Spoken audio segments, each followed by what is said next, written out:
குறித்து நம்ம ஒன்றில் வாசித்தோம். அவர் ஊத்ஸ் தேசத்தில் யோபு என்னும் பேர் கொண்ட ஒரு மனுஷன் இருந்தான். அவன் எப்படியாப்பட்ட உத்தமனும் சன்மார்க்கனும் தேவனுக்கு பயந்து பொல்லாப்புக்கு விலகுறவனுமாய் இருந்தான். சாத்தான் தேவ சந்நிதியில் வந்து நின்னான். ஆண்டவர் கேட்டார், எங்கே சுற்றிட்டு வரடா அப்படின்னாரு.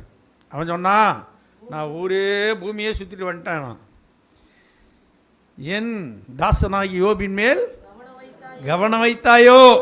அவன் எப்படியாப்பட்டவன்? அவன் உத்தமனும் சன்மார்க்கனும் தேவனுக்கு பயந்து பொல்லாப்புக்கு விலகுறவனுமாய் இருக்கிறான். அவனை போல பூமியில் சாட்சி கொடுத்தாரா இல்லையா யோபை பற்றி? அல்லேலூயா. அந்த உத்தமனுக்கு பல பிரச்சனை வந்தது. ஆனால் கர்த்தர் அவனுக்கு கைவிட்டாரா? சாத்தான் நிறைய என்னென்னமோ பண்ணி பார்த்தான்.